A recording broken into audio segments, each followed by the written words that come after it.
ओम।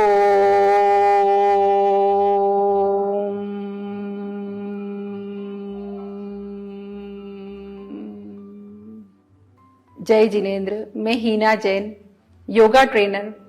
मैं आपको योगा डे के उपलक्ष्य में बधाई देना चाहती हूँ और साथ में कुछ योगा के पोजेस और उसके बेनिफिट्स भी बताऊंगी और हमें योगा क्यों करना चाहिए वो भी मैं आपको बताऊंगी।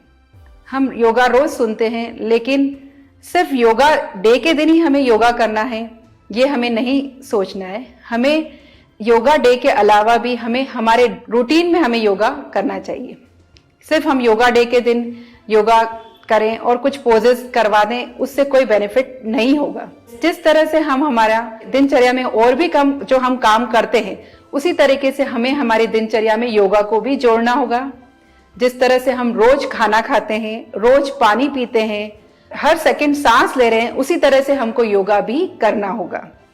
सुबह उठते ही हमें सबसे पहले योगा करना है। 1 आवर अगर आपने योगा कर लिया तो आप खुद ही आपकी बॉडी को बिल्कुल रिफ्रेश महसूस करेंगे। और अगर आपने नहीं किया तो आपको होना चाहिए मन में कि आज मैंने योगा नहीं किया, आज मैंने खाना तो खाया पर मैंने आज योगा नहीं किया। तभी उस योगा का कुछ इफेक्ट हमारी बॉडी के अंदर नजर आएगा। क्योंकि इस चीज का एक मैं रीजन बताना चाहती हूँ। हम देखते हैं कि कोई व्यक्ति बीमार हो जाता है, तो बीमार होता है तो वो बीमारी वो एक दिन में नहीं आती है। वो बीमारी कई सालों तक हमारी बॉडी के अंदर डेवलप होती है। किस तरीके से? क्योंकि अगर हम देखें, मैं एक बायो की लैंग्वेज में बताना चाहूंगी कि अगर हम देखें तो हमारी बॉडी का बिल्डिंग ब्लॉक क्या होता है? सेल या कोशिका। अगर हम जैसे कि हमको एक मकान को तोड़ते हैं, तोड़ने पे लास्ट में क्या होती है? एक ईंट बनती है। इसी तरीके से हमारे शरीर को तोड़ने के बाद सबसे छोटा हमारी बॉडी का जो अंग होगा वो क्या है? कोशिका या सेल। ठीक है। तो कोई भी बीमारी अगर डेवलप होती है हमारी बॉडी के अंदर तो उस सेल के अंदर डेवलप होती है, उस सेल से टिश्यूज के अंदर जाती है, टिश्यूज से ऑर्गन और ऑर्गन से ऑर्गन सिस्टम के अंदर।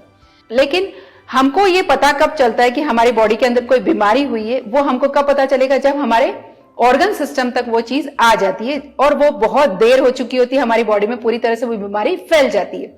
अब यही बीमारी हमारी बॉडी के अंदर नहीं फैले, इसलिए हमको क्या करना है कि हमारी वो बीमारी जो लगी है हमको, वो सेल के अंदर ही नहीं आए। वो किस तरीके से नहीं आएगी? जब हम रेगुलर योगा करेंगे।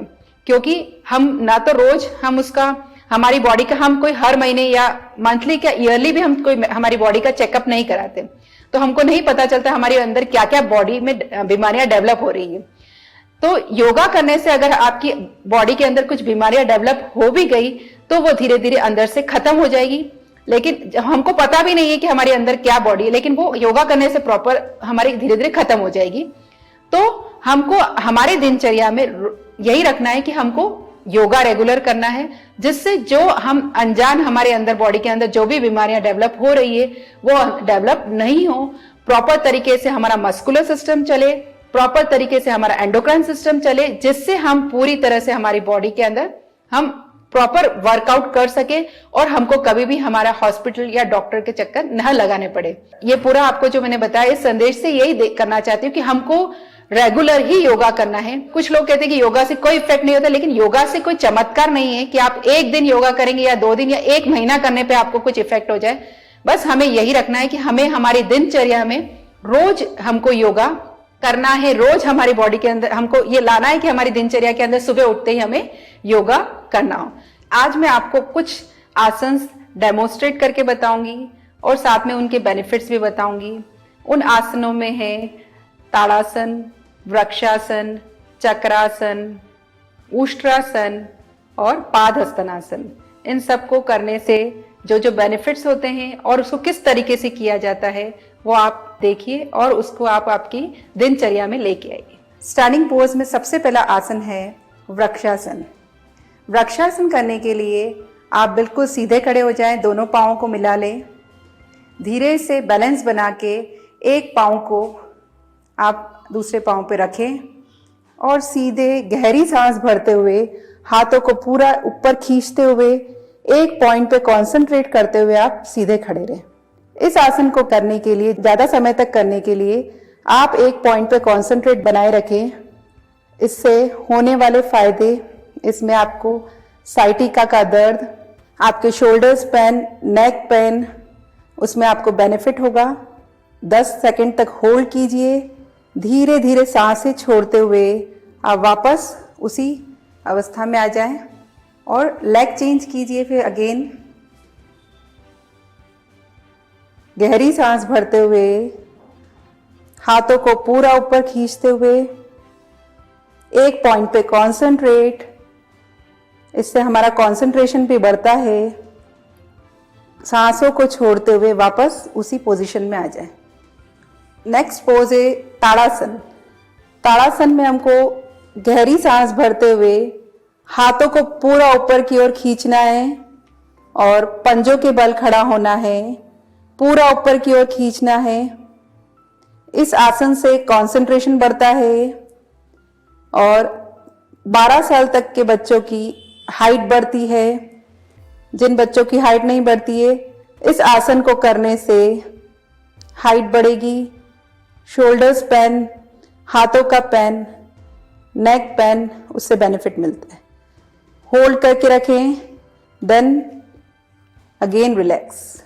नेक्स्ट आसन है पाद हस्तनासन।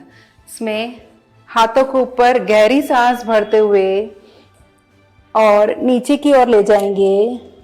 इसमें घुटने बिल्कुल स्ट्रेट रहेंगे, हाथ पूरे नीचे, सिर पूरा घुटनों की तरफ जाएगा।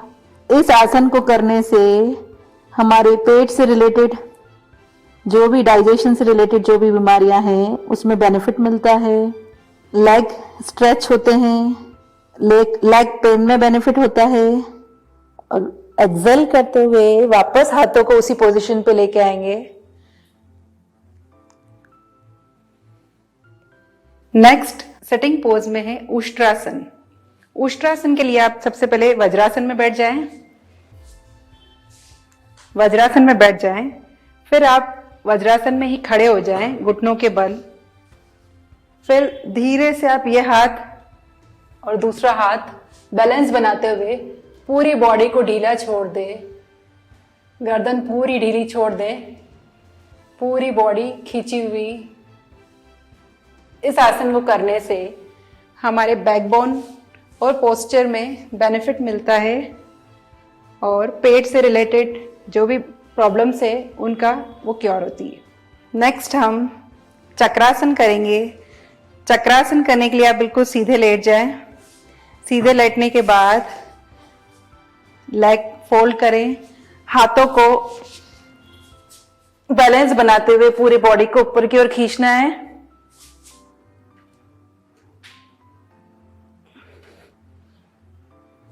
धीरे से आप लेके आएंगे। इस आसन को करने से हमारी स्पाइनल कॉर्ड बिल्कुल स्ट्रेट हो जाएगी, हमारा पोस्चर सीधा हो जाएगा और हमारी हाथों की मसल्स में स्ट्रेंथ आएगी, पाँव में स्ट्रेंथ आएगी और पूरी बॉडी में स्ट्रेंथ आती है इस आसन को करने से।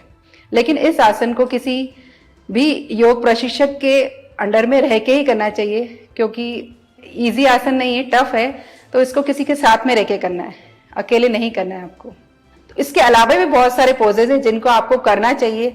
वो उन पोजेज को यूज करके आप आपकी बॉडी में स्ट्रेंथ लेके आएं, इम्यूनिटी बढ़ाएं, जिससे आपको आगे कोई प्रॉब्लम नहीं हो।